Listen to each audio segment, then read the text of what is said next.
Welcome to Sunday Night Discussions. We are so excited that y'all could be with us here tonight. We bring our April programming to a roaring finale tonight, and we're excited that you've joined us. I'm your co-host, Robert Tippett, and as always, I am joined tonight with your amazing host, Steve Hinton from Houston, Texas. And we've been bouncing back and forth over the last few weeks between Ozark Christian College and pastors in California. So last week we were in Joplin. So this week, guess what? We're talking with some folks in California. Our guest this evening is Rick Stedman. He joins us from Auburn, California, near Sacramento, for those of you who aren't that familiar with Auburn, California, and where that is. Rick has recently published a book called Praying the Armor of God, and we're going to be talking with him about that and other things church-related tonight, and we're excited about having him on the program with us. So let's get this thing kicked off. As always, let me help welcome in our host, Steve Hinton. Welcome, Dr. Hinton. Robert, thank you very much, and the audience needs to know is that the only reason why Robert calls me amazing and all this sort of stuff is that I've got him on my payroll, and so I take care of him that way. Yes.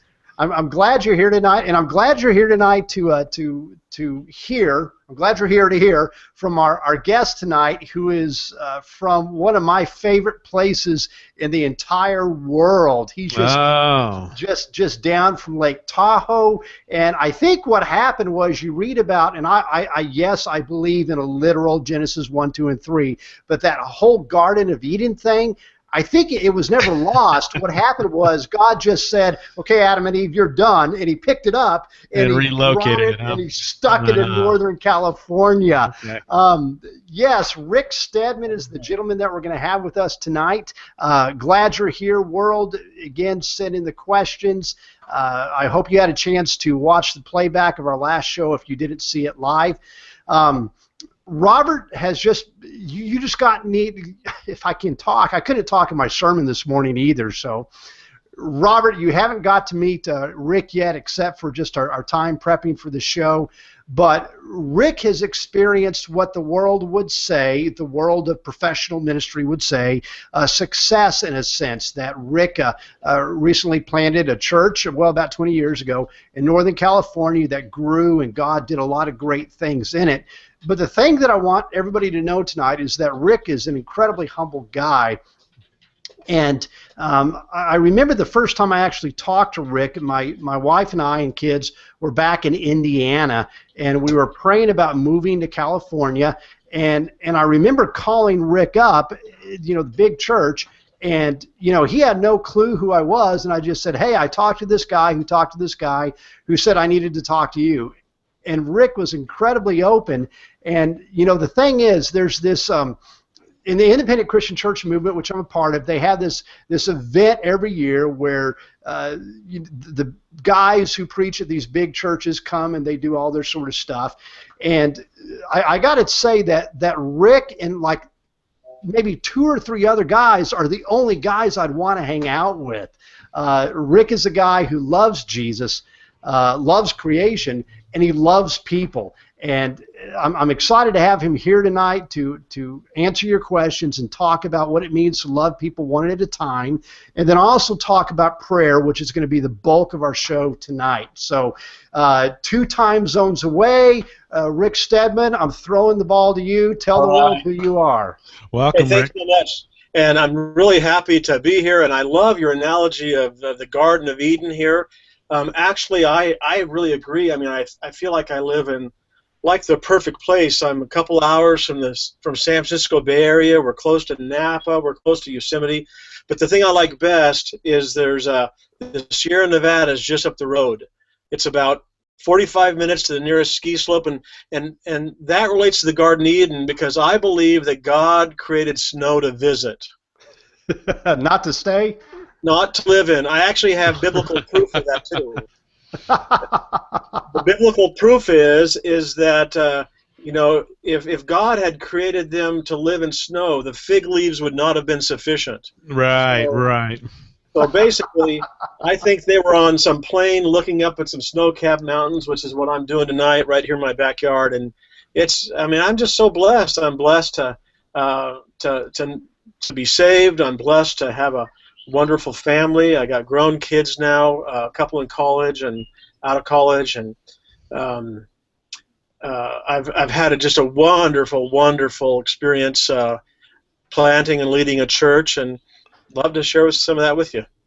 Rick, where are you originally from, and what was, in just a minute or two, your progression getting you into what is referred to as the full-time ministry, and we're all in ministry. Every one of us who know Jesus are in ministry, but in the sense of actually getting paid for it, and then in particular planning Adventure Christian Church. How did you get there? What's your story? Well, I grew up in a Christian home. I've got great parents, but the church I grew up in was really small, pretty legalistic, and it just there wasn't a whole lot of life there. So I had absolutely zero interest in ministry. I sort of was more interested in science. I was interested in medicine, and I had finally decided that I was going to try to pursue medicine. I always got good grades and everything. People said I should do that. So anyway, but I had a pretty radical conversion experience just before my senior year of high school, sort of a rededication experience, and so I was a really on-fire Christian, and I decided that I wanted to learn Greek and Hebrew before I went off and became a doctor. So I enrolled at San Jose Bible College, and I was there just basically to learn how to study the Bible. My goal was that I could be a doctor, and that way I could help people. I could make a lot of money, but I could also teach Bible studies at church and things like that. So anyway, one day I was in I had problems with shoulder dislocations. I was in the clinic, and this volunteer doctor was there. He came once a week to help students medically. And I was laying on this table. He's trying to pull my shoulder in, and I looked at him and I said, "You know what? Someday I want to be just like you." And he said, "What do you mean?" And I said, "Well, I want to be a doctor, and I want to volunteer my time, to help churches and Christian colleges, things like that, missions." And he said, "Well," he said, "Really? What are you doing here then?" I said, "Well, I just want to learn some languages, then I'm going to go." And he looked right at me. He said, "Rick, if I had to live my life all over, I wouldn't be a doctor." Right. And I said, "You're kidding. Why?" And he said, "Well, being a doctor helps people for a few years on earth. Being a pastor helps people for eternity." And as a 19-year-old kid, I was enough of a mathematician that I could balance that out, a few years on earth versus eternity, and it went like, boom. I looked at the guy and I said, "You just ruined my life." Right? You just ruined my whole plan and everything. And I really took that to heart and began to pray about it, and I decided that I was going to go in the ministry. Well, the story ends several years later. That guy decided to close down his medical office, and he actually went into ministry, and he led a few churches, and then he came on staff at our church as our seniors pastor. So the very guy that sort of prompted me to go into ministry ended up on my staff. Right. And it was so wonderful because every time I was around him, I just was so, it was like a circle was, right. But the really cool thing was I could say to him, I said, "Hey, Wayne, I want you to go to this hospital, visit these people. I want you to go to this little house and lead in the Lord, and these people and take communion. And would you look in my ear? I'm not feeling well." It was perfect. It was just like, it was great. Yeah, so that's great. I decided as a kid in college to go into the ministry. So I went to San Jose Bible College, which now is William Jessup University, and by the way, they actually relocated to my area here, so that's even a double benefit. And then I went to Fuller Seminary, and I got my first job and in a church, and I got to be honest with you, it was tough. I mean, I was a single guy, working all the time, and it wasn't a healthy situation, and I decided, hey, if this is ministry, I'm out of here. Right. So I actually decided to leave the ministry early on. I decided to do some further graduate work in philosophy, and I began teaching part-time at a local state college, and I was on my way out. And then I got a call from a pastor in California. His name was Tim Coop, and he said, "Hey, we have a staff opening. I wondered if you'd be interested." And I told him, I said, "Tim, I've promised myself I'll never let a church put a noose around my neck again." He said, "What does that mean?" And I said, well, I've promised myself I'll never work full-time for a church again. And he said, he paused, and he said, well, I didn't know how to tell you this, but that might work because we can only afford you part-time anyway. We're gonna have you. We're gonna work you full-time, but pay you part-time. And I was trying to do this degree, and I was trying to do teach, and I thought, well, actually, that could sort of work. I could use the church for a few years to finish the degree, and I know I'm just using them, but hey, I felt used, so it was sort of a trade-off, and I was in a bad place in my life. I just was not healthy spiritually, but I decided to go there, and I kid you not, this church loved me back in the ministry. Wow. They just loved me. They just loved me, and I didn't make it easy for them. This was back in the 80s, and I remember one day I talked the youth pastor into going and getting an earring with me, and we had our ears pierced. And we came back into staff meeting. We both had our ears pierced, and they looked at us like, what, are you aliens? What are you trying to do here? But I was just my way of saying to them, you're not going to push me in your little peg, in your little square again.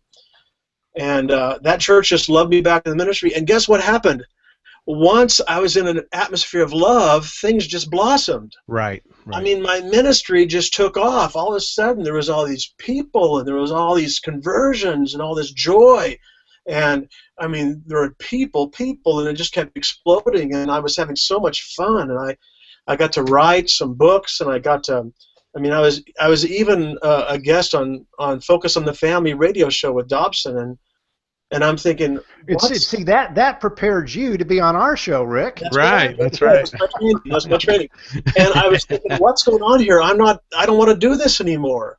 But I was having so much fun that I decided that, hey, I'm gonna stay in this. So I went full time at the church, and I've been full time ever since, and I'm just really thankful. So actually, I left the ministry before I really understood what ministry was all about. Sure. And what ministry is all about. It's about loving people, where they're at, not where you want them to be. I like that. Well, how did that evolve into? And I told the people the name earlier, but the church that you planted north of Sacramento, what was it called, and how did all that evolve? Okay, so we decided to come up here and start this church. We wanted to be close to one set of grandparents, and my folks live in the San Francisco Bay Area. My wife is from Iowa, so we prayed about it, decided to sort of stay in the area I grew up. So we moved here, and it was truly a start from scratch. I mean, we had nothing. We had no people, no land, no staff, no office. This was before the days of, big money. We had a evangelistic association that gave us some part-time support, but we had to raise the rest. And so it really was a start from scratch. And I remember thinking, okay, God, how do you want us to do this? And do you remember in the 80s? You guys may not be old enough to remember this, but there was two main ways. I'm preoccupied with 85, man. All right. There's two main ways to start the churches back then. One was telemarketing. Right. You guys remember that at all? Yeah. And people would call thousands of houses. And you know what? Let me ask you guys, honestly, do you like it when telemarketers call you? I hang up. No. Well, I don't either. So how can I do that to start a church? Doesn't the golden rule, doing to others as you have them doing to you, to apply to church planting? So I decided, well, I can't do that. The other main thing was to knock on doors. Right. Rick Warren made that popular. But do you guys like it when people knock on your door uninvited? Nope. So again, I decided I couldn't do that. So I was in prayer one day just saying, well, God, how do you want to do this? And I feel like God basically said to me, well, what do you know how to do? And I said, I don't know.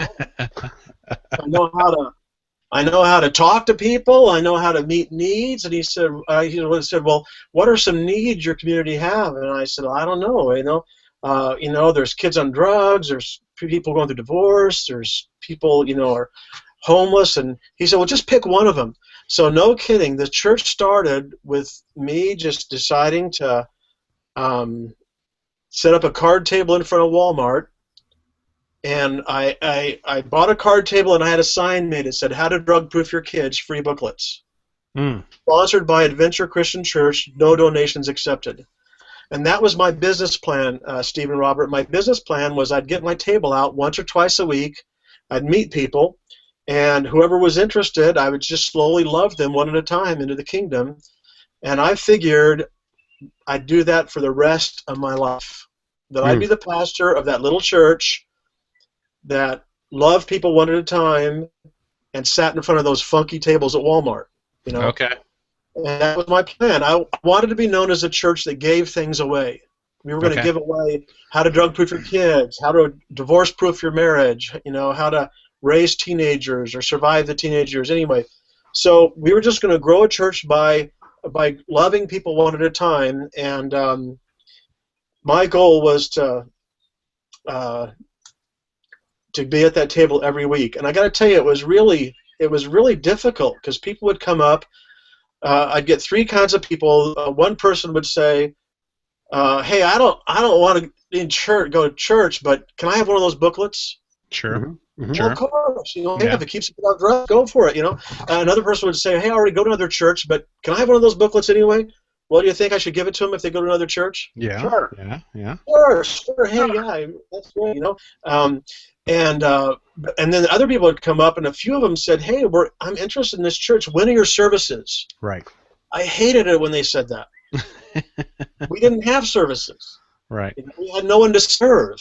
So I had to say to them, I said, "Well, you know, we don't have anybody to serve yet. You'd be the first, you know, if you'd like to be involved." And, you know, and a few brave people decided they wanted to hear more. I said, "You know, I'd like to tell you this story and tell you the mission."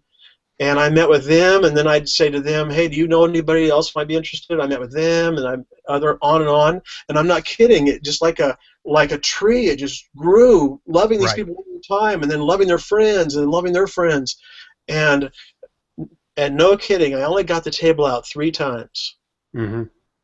We had so many people that I spent all my time meeting with people, and I thought, oh my gosh, what am I going to do? Well, I had decided long before that I wasn't going to put them into small groups because I just didn't have enough time. There are not enough nights in the week to do small groups. So I started on Monday nights, I started a Bible study for married couples. Because I noticed quickly that the people I met at Walmart were either single or married. Oh, okay. Yeah, that's everybody, right? We're talking really intense sociology here. Right. Yeah. There's observation at work. Yep. So on Monday nights I had a Bible study for married couples. I taught from the book of Philippians how to have joy in their marriage. On Tuesday nights, on Tuesday afternoon, we had a group for seniors. I taught them how to have, because we had a few seniors that said they were interested, I taught them how to have the joy in their mature years. I taught from the book of Philippians. I'm sort of an efficient guy, you know. On Wednesday nights, I had a singles ministry. Can you guess what I taught from? Timothy. Yeah, right, exactly. I taught from Philippians on how to have joy as a single adult. Right. And again, I just taught them to love each other and invite their friends, love each other and invite their friends. And in a few weeks, I kid you not, we had 100 people in those groups. Right. And then we launched, and we told them to invite their friends, and the church launched, and the whole idea was not to have a big launch. It was just to love, to pray, and invite your friends. And our church, we began on Easter of 1994, and it just grew. It just was more than anything I ever could imagine. And I think at the first year there were 500 people, and then 800, and then over 1,000, and then we were running at the 10-year anniversary. We were running a little over 5,000. So it just was like the first 10 years of our church. I felt like an astronaut just hanging on to the rocket. Mm-hmm. What God was doing, and it was really exciting times. Out of that, you've talked. Well, maybe I can pose that as a question. Where you're at now in this journey with prayer, how did that kind of come out of the church plant? All right, that's good. So the whole idea of prayer for me, down when I was in Corona, I was sort of what we'd call an executive pastor now. We called it pastor administration in those days. But I remember hearing that this, churches always struggle with finances and things like that. So I remember hearing about this one church in our area that never struggled with finances. So I made an appointment with the pastor, And I sat him down over breakfast, and I said, is it true your church never struggles financially? And he said, no, it's just God just seems to supply. I said, well, what are you doing that we're not doing? And he said, well, Rick, let me ask you two questions. First of all, where does the money come from, God or the people? Right. Steve, you get to guess this one. What's the right answer? Yeah, it comes from God. It's all God. God owns it all. Right. So I said to him, oh, the money comes from God. And he goes, right, you passed the first test. So the money comes from God. Here's the second question. Who do you ask more for money, God or the people? Yeah. That changed my life. Because I had to admit that, we talked about it in staff meetings, we talked about it in elder meetings, and whenever money in that church was a little tight, one of the elders would get up, or this pastor would get up the week after and say, hey, or the month after, hey, we're a little tight on money, we'd like to ask you guys to pray about it. But honestly, I had to say to the guy, I said, well, to be quite honest, I think we ask the people more than we ask God. Yeah. And he said, that's your problem. That's your problem. You got to ask God more than you ask others. And that became the guiding light of my ministry, to ask God more than I ask others. And let me ask you this, Rick. We got a couple of questions already. Hang on, I'm writing that down. Hang on. Yeah, write that down. But we got a question through one of our mediums here, and I don't know who sent the question in, but kind of a satirical type thing. I don't know if it's male, female, but it's kind of a statement that prayer accomplishes nothing except the possibility of making the petitioner feel good about themselves. Now, I can look at my own life and I can give some contradiction to that. Can you, Rick, for just a minute or two, give us some illustrations over the past 20 years of times that you have prayed and God has shown up in very miraculous ways? I mean, maybe even the location of your first building for the church there. Oh, yeah. I mean, I could tell you story after story. It would take a little bit of time. But here's the bottom line with prayer. God answers prayer, yes, no, or maybe, and he does it according to his preferences and time schedule and not. So, for instance, there's hundreds, thousands of people I've prayed that God would heal of cancer. And frankly, most of the time, they die. Right. But I can also tell you, there's a handful, maybe two handfuls of people that will tell you that they were miraculously healed of cancer or some disease because of the prayer of the church. Right. One woman, for instance, her doctor, she went in for a biopsy. They found her lymph nodes, and then they did a CAT scan, and it was completely all over in her intestinal area, and the doctor said, I can't even open you up because there's just too much in there. We're just gonna have you go home and just prepare for the end. And we began to pray for this woman, and she started feeling better, and she went to her doctor, and she was completely cancer free. Right. And she used to embarrass me because in church she would introduce me to people.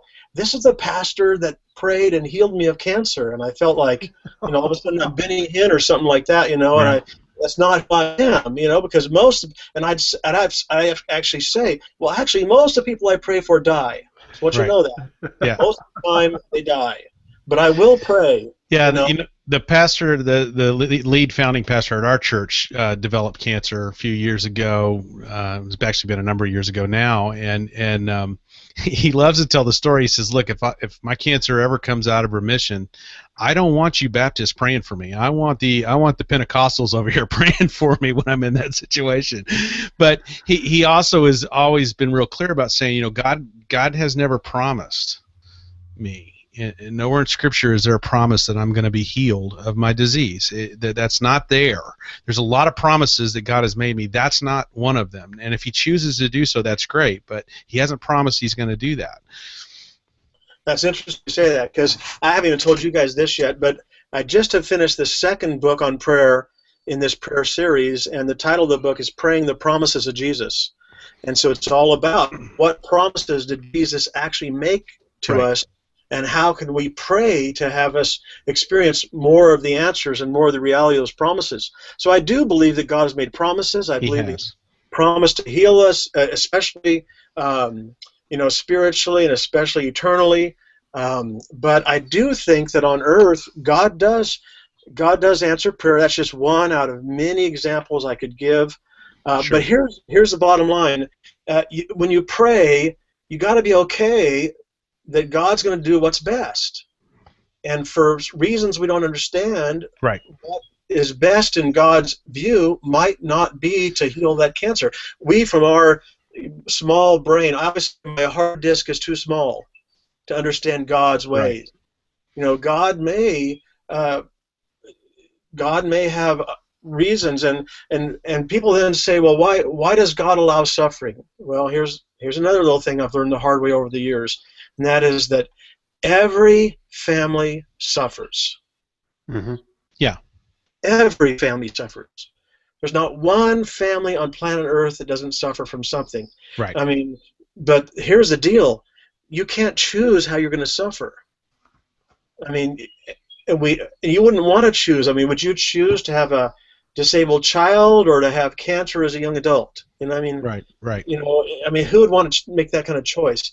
Yeah, and Paul's abundantly clear in his epistles that whatever it is you are suffering, you suffer well for the name of Christ. That's what you do. And that right there proves that suffering is not something that we should absent from our life.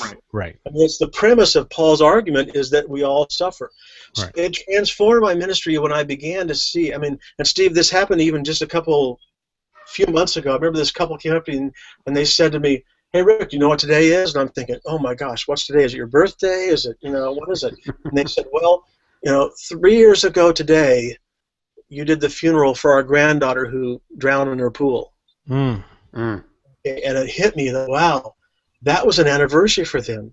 And every person, I began to look around the room and think, does everybody in this room walk around with a grief anniversary? Right. My goodness. Right. What pain we carry. Yes. And so we all have pain, and prayer is bringing our pain to God, our suffering to God, and saying, God, I want to ask you to do your will. Do something with this, yeah. Do something with it. Do a miracle of taking it away or causing it to make me into a better person. Open my eyes, show me something, bring some value to this. Yeah. Rick, before we turn the corner completely over to prayer and leaving adventure behind, I don't remember the details, but it seems like there was a situation when the folks there were looking at buying a piece of property, and in kind of connection to the prayer, that the thought was, this is the right piece of property, prayed about it, things didn't quite happen that way, and then what was the result of, I mean, you're praying, we want this, and then how did that all play out? I will tell you that story. It's the most dramatic story of my whole life, probably. It takes just a couple of minutes, but before, let me circle back, because I want to just complete that story about that question you received. Okay, yeah, go ahead. Sorry. I said, remember I said that ask God more than you ask others? Mm-hmm. That became my guiding light, and that became basically my answer to any staff member that had a need. Like if you know what happens in churches when they need more Sunday school teachers? What do? They make an announcement. They make an announcement. They ask people. They come to the pastor and they say, "Hey, we need you to make an announcement, or we need you to put a little flyer in the bulletin, something like that."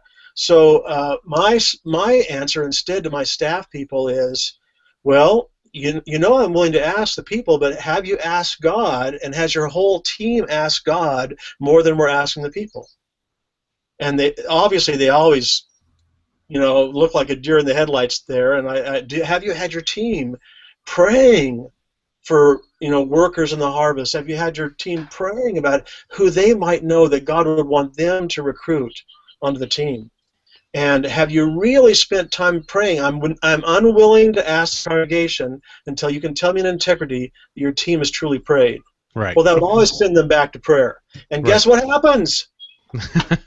and the assumption is when that you look at people lovingly in the eye and say, have you prayed? What you're meaning is more than a 30-second, God, can you, and then you're done. Yeah, because they don't want that kind of announcement from me either. They don't want just a quick little flippant announcement. They want me to really make a good announcement and a good appeal for volunteers. So here's what I developed in our church. I called it everyone has two jobs. Everyone has two jobs. And Steve, by the way, in your church plant, if you do this well, you will never cease to have enough technicians to help you in set up and tear down. Would you like that? Sure. I would love that. Any more people? Okay, here's how you do it. When you recruit, when somebody's volunteering, it's really important that they understand each person has two jobs. The first job is to do whatever they volunteered to do, like to set up chairs, or to run the sound system, or to play the drums, or whatever. But the second job they have is to prayerfully recruit someone else who will serve with them and who will know that they have two jobs. So I used to say this all the time to my worship team. Okay, you guys, you're up there drumming away, but really, what are your two jobs on this worship team? Well, if you're the drummer, you're supposed to drum, but you're supposed to prayerfully pray about who God wants you to recruit and who God wants to teach through you, right. that people will have two jobs. So then that drummer becomes two drummers, and those two drummers become four drummers. Mm-hmm. And it just happens like that. And I got to tell you, for instance, back to the Sunday school teacher example. Let's say you got 20 Sunday school teachers in your children's department. 20 children's ministry teachers. Do you know those children's ministry teachers each have far more contacts if they each pray and ask their series of contacts? Mm-hmm. And so if each of them just prays about it, and let's say only 20, recruit, only half of them recruit somebody, that's 10. I mean, you have such power right there.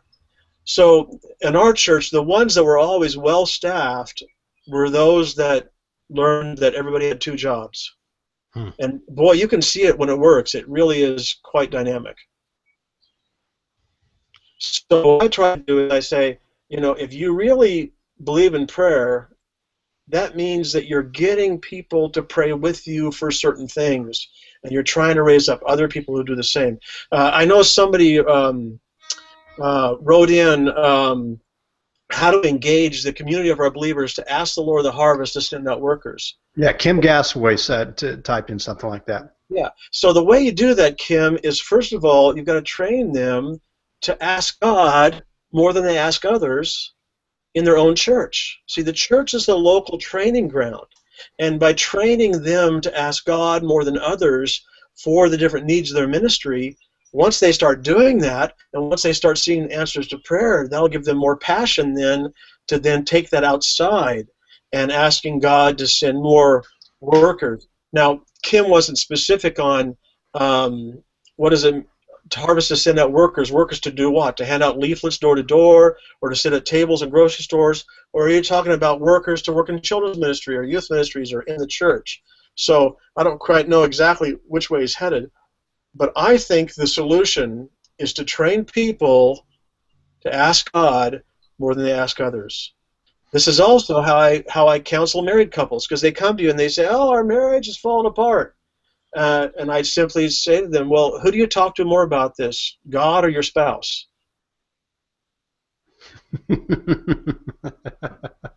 Or who do you ask more, God or your friends? Right. And once they begin to see that they're really talking to others more than they're talking to God, it changes. I almost can't respond right now. I'm sitting there contemplating several things, going, "Now wait a minute. I tell you, Robert, it changed my life. It changed my life. It changed my life. That one guy, he said, "Who do you ask more, God or the people?" And I went to Bible college. I went to seminary, and I was taught to pray, but I was never taught to pray more than I asked others. Right. So. Okay. Well, I want to come back, and I'm glad you redirected us to finish that question up, Rick. But I do want you to kind of respond to that question, because I love the way, if I remember it correctly, not just the way that God responded in the situation, but the way you demonstrated responding, because it's our nature a lot of times when God doesn't do things exactly what we want, when we want. It's really easy to just get ticked off at people and at God. But I want to turn back to prayer pretty heavily, but can you unpack that illustration on what happened there at Adventure Christian Church and the whole property deal?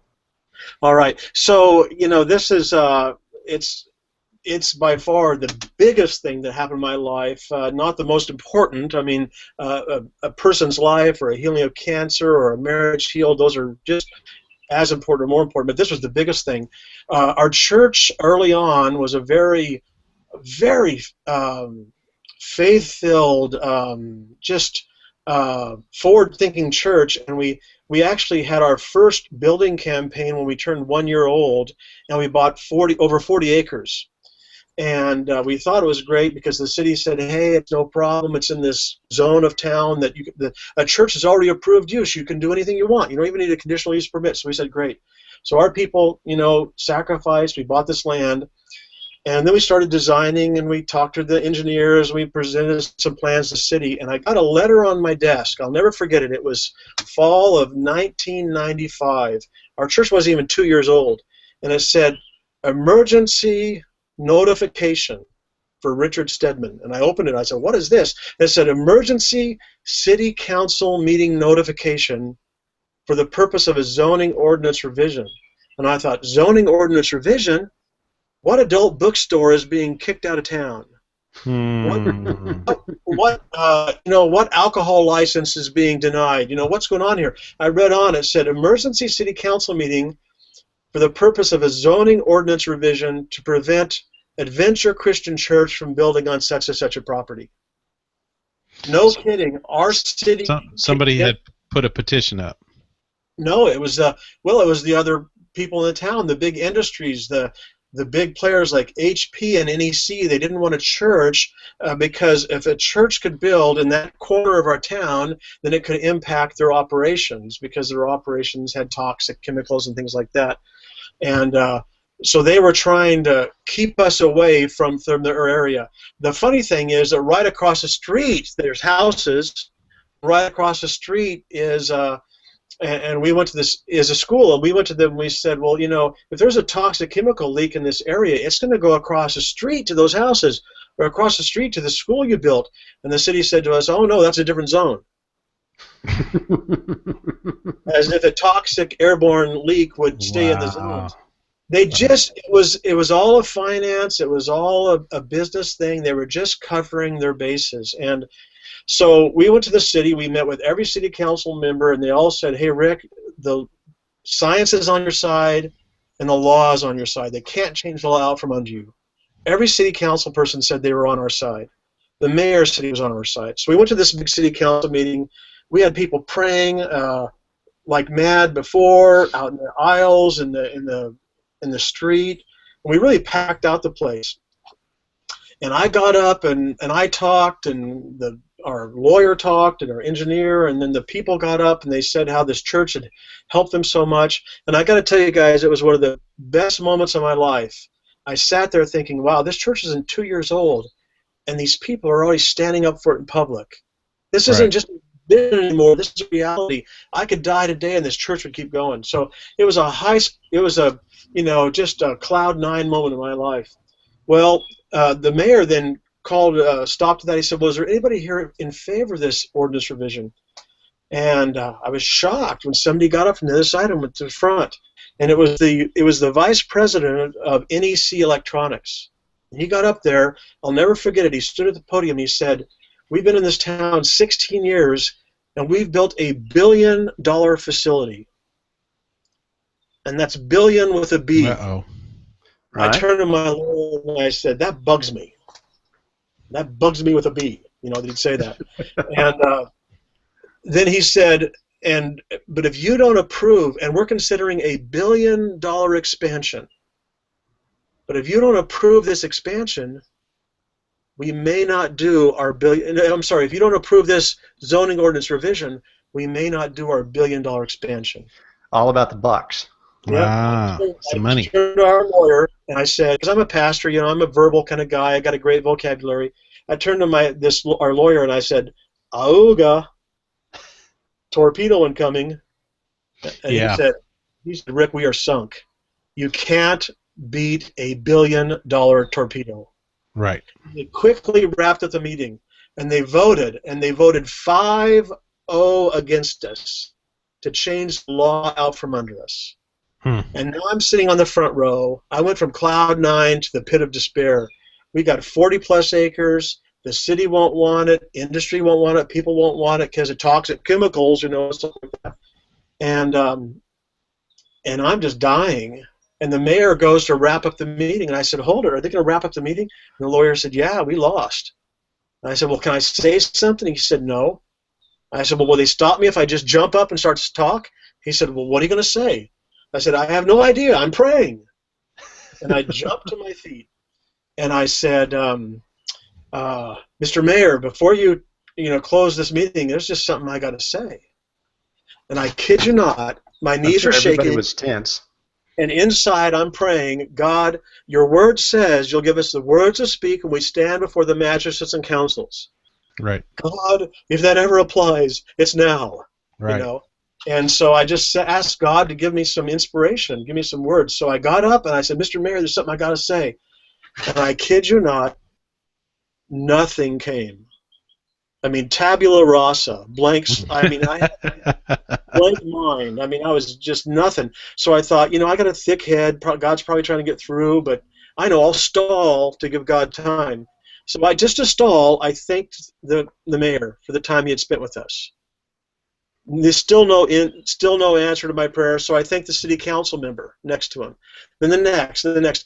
I thanked all 5 of them who voted against us. Right. Then I thanked the city manager. Then I thanked the city attorney. and then there was only one other person on the podium. It was the city planner. And this woman was a hardball player. I'd met her several times. You have to be to deal with all these multinational corporations. Right, right. When I thanked her, she teared up and started to cry. She knew we were being done dirty. And I knew God was doing something. I just didn't know what. So I summed it up and I said, "So, Mr. Mayor, basically what I want to say to you tonight is thank you. We're a young church. We want to work with you to make this a great place to live. We thank you for the direction you gave us tonight, and we look forward to working with you in the future." And I felt like a complete failure. Like God didn't get through to me. God didn't give me the word I needed. He didn't give me the inspiration. So I sat down, and the mayor said, "Don't sit down." And I jumped to my feet, and he said, "Rick, we've never met a church like yours before. We want you in this town. What can we do to help you build a church home?" And I said, "Well, I don't know. We passed a law. We can't build on our property. Nobody else would want it." And he said, "Well, would you consider a swap or a trade?" And the inspiration flooded me. And I didn't call this an elders meeting. I didn't call a church conference meeting. I just said, "Of course. It have to be the same price because we're a non-denominational church, no deep pockets, same freeway access, same freeway visibility, same land size." And I said, "And it can't, be in any kind of industrial zone because of toxic chemicals and things like that, And then I just threw in, and no bonds. I don't know if in Texas if you have bonds, but it's another form of taxation in California. Right. They agreed to everything. And I'll just cut the story short here. Bottom line, we ended up with 40 of the best acreage in the whole Sacramento region. Wow. Our church is a city on a hill. You cannot believe it. It's just phenomenal. And Steve, you've been there, right?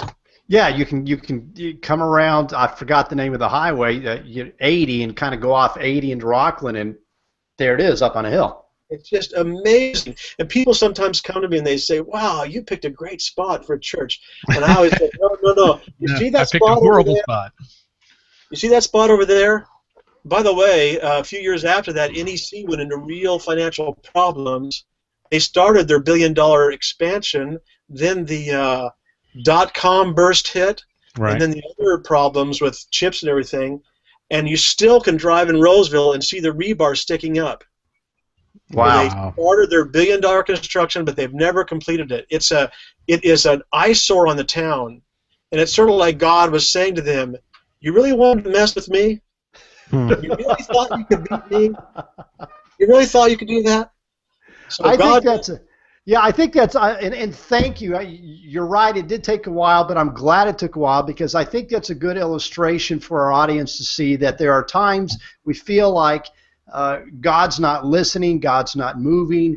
Well, really, God's just got a better plan, and we just have to be patient and wait. Now coming out of this. When we introduced the show, or at least on the blog post, we made the observation that you've recently written a book on prayer. Tell us about that book. Yeah, so as I've been saying, prayer is an important part of my life and my journey, and this really started happening when my kids got into junior high school and high school.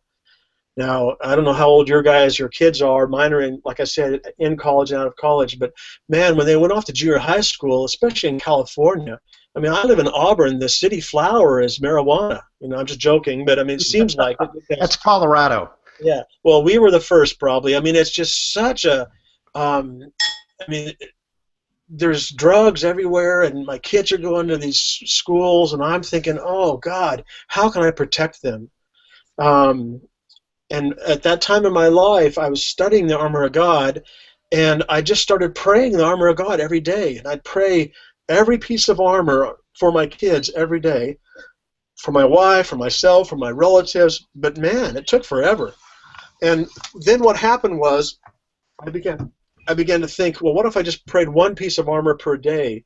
And so I arranged them. On Sunday, I prayed for the belt of truth. On Monday, I prayed for breastplate of righteousness. On Tuesday, shoes of peace. Wednesday, the shield of faith, and on and on. And there actually are 6 pieces of the armor of God plus the admonition to pray steadfastly in the Spirit. So that's 7. And I thought, I can just sort of arrange them with the days of the week.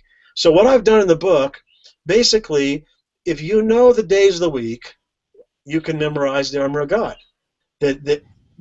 On Sunday, you strap on the belt of truth. Monday, you make fast the breastplate of righteousness. Tuesday, you tread in the shoes of peace. Wednesday, you wield the shield of faith. Thursday, you think within the helmet of salvation. Friday, you fight with the sword of the Spirit. And Saturday, you steadfastly pray in the Spirit. So every day of the week, the letter that starts the day of the week also starts that little phrase that launches praying the armor of God. And I got to tell you, I just love doing this, especially even like my kids away at college. I mean, as parents, how can we protect our kids at college? Well, in God's gracious economy, I feel good about praying the armor of God every day for them. Wow. And then I hear stories from them, and I think, wow, God, you are protecting them. And for instance, one of my kids recently was having some relational issues, so I doubled down on praying for shoes of peace, that he'd really be a conflict resolver, that in his life righteousness and peace would kiss each other, and that he would be a peacemaker, because peacemakers bear a fruit of righteousness. And I just pray for my kids that he'd be a peacemaker, that he'd have shoes of peace.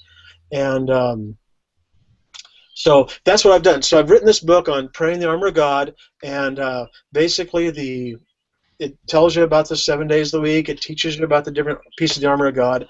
And then what makes this book unique is there's a 10-week prayer journey. Okay.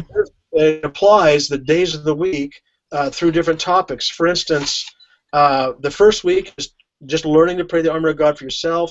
The second week is learning to pray it for your families. The third is learning to pray the armor of God to clothe ourselves with Christ, because that basically the armor of God is just another way of saying be clothed with Christ in the different character qualities that he has. Right. I love week 4. That's when I pray for spouses and marriages, and I pray, name for different marriages that may be in trouble for the armor of God in their marriage. 5 for friends and singles. 6 for children and teenagers. 7 is men. I want to focus on this for a second, because in church, a lot of prayer is pretty touchy-feely, and I'll be frank with you, pretty femmy. Yeah. A lot of prayer is it more interests the women, but praying the armor of God is a masculine thing.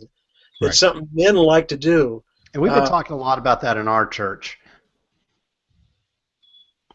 Sorry, go ahead. About prayer Finney? Well, no, just the whole reality that we have feminized so much of the Western Church, but that's a rabbit trail. Yeah, well, that's fine, because that fits here, because that's why I wrote this chapter, because when you pray for men and you teach men, and I would really encourage this in men's ministry, to teach praying the armor of God, because men like weapons. Right. They like armor, they get the sword of the Spirit, they get fire, rock. So that works. And then there's a chapter on praying prodigals, and then praying for others. So anyway, I encourage you to give it a try. I love, like I'll wake up and I'll think, what day is it? Oh, it's Thursday. I'm going to pray for thinking within the helmet of salvation, and I pray for the thought life of my kids. I pray for the thought life of my wife and my friends and others I know, that God would protect their mind from all the darts and of the evil one. And so anyway, it's you can be driving, you can be jogging, and just think what day of the week it is, and it'll launch into prayer. Okay, I like it. Well, I've ordered the book, and we're going to give away a copy of the book here in a little bit. Why don't we kind of wind down with this? You had made a statement a while back, Rick, and I kind of recognized it because I probably heard it from you, but you noted that you probably got it from a guy named Eugene Peterson, and I think that's right, who made the observation, the statement about pastors, ministers, that their most important job is to teach their people to pray. And it's been interesting because I kind of put that on a few of our Facebook threads, and it was interesting to see some of the commentary from different guys. One person said, this is really phenomenal. I get it. I need to pray more. Someone says, not really. But can you unpack that a little bit more to us? Yeah, so what Eugene Peterson technically said, because I did look up the reference in the book, it's in his book, The Contemplative Pastor, and it's his chief educational task is to teach his congregation or people to pray. What we tend to do, unfortunately, is we tend to do the praying for them. Right. We stand in front and we pray, and we teach about prayer, but to teach them to pray. And when I read that, again, that sort of rocked my world, because I thought, wow, if I get to heaven one day and Jesus says, how well did you do at the main thing I wanted you to teach your congregation? I'd say, well, what was that? To evangelize? To love their spouse and to love others, or what is it? And if Jesus were, if Eugene Peterson is right, and he's a pretty smart guy, if he's right that our main task is to teach people to pray, at that point in my life, I had to admit I wasn't doing very well. So I began to think, okay, what if my task is to teach people to pray? What if that's really, as a pastor, not just teach them to read the Bible, not just teach them about prayer, but really teach them to pray, which, again, this book is an example of how to do that, because this gets people praying and teaches them, one method to pray. But we began this whole prayer journey. So, for instance, Steve, I was telling you that one year, and I know this sounds crazy, but I decided to teach people to pray. So I announced that in 2001 we were going to spend a whole year. I was going to teach every week on prayer. I called it 2001: A Space Odyssey. A prayer odyssey. 2001: A Prayer Odyssey. And I had 3 responses. The non-Christians that were coming to our church, guess what they said when they heard I was going to teach 52 sermons in a row on prayer? I bet they were interested. They were excited. Yeah. The non-Christians, you know what they said? They said, this is why we came to church. Right. Yeah. We want to know how to talk to God. We want to know how to. Guess what the new Christians said? They're kind of interested. They were excited too. They said, this is great. We want to know. We don't do this very well. Guess what I don't want to call them mature Christians. I'll just call them older Christians. Guess what they said? They probably yawned. Well, worse than that, they really fretted and worried.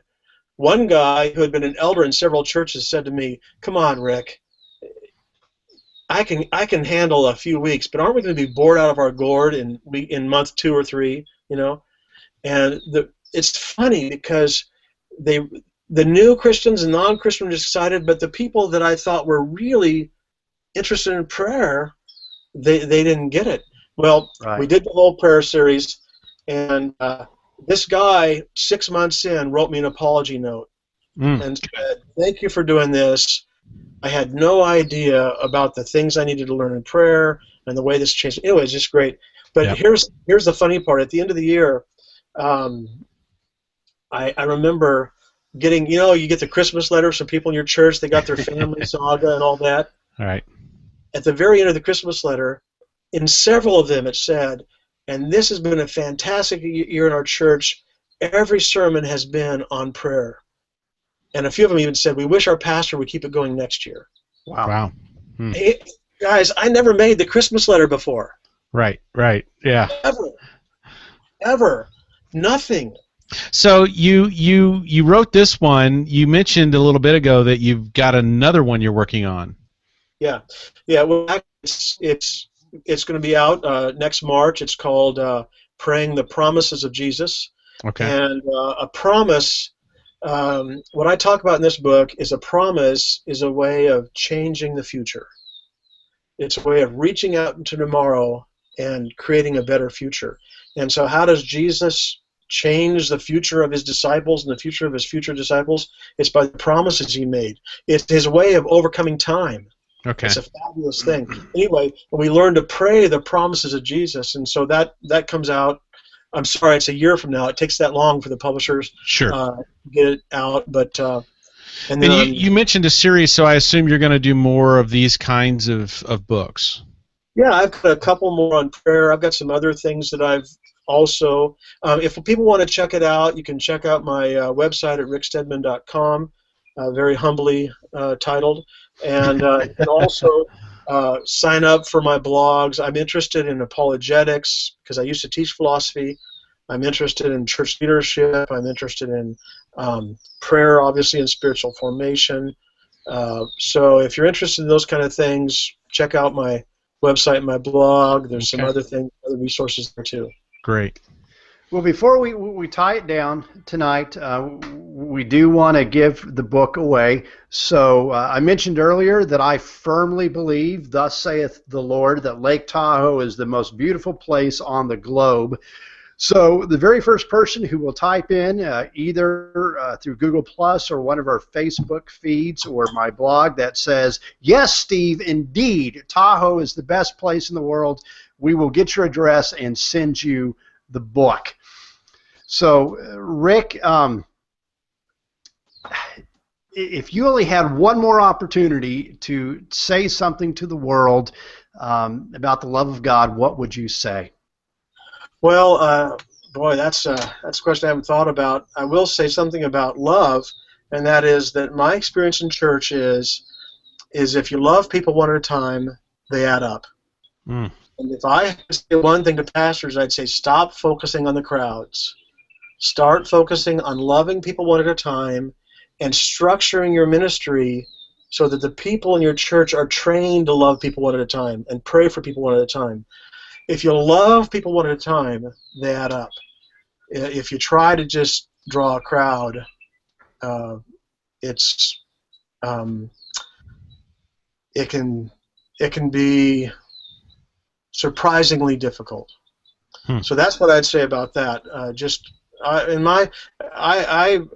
just sort of walk around on Sundays saying, "God, who do you want me to love today?" And that's a great way to live. It's a great way to live your life. Sure. All right, Robert. Anything else? Well, a couple of things, Steve. One is, and it's just a little bit of a selfish plug here. Most of our audience is aware that you and I are both involved with a ministry called Marked Men for Christ, and they have a retreat weekend coming up in southern Louisiana here on the 8th of May.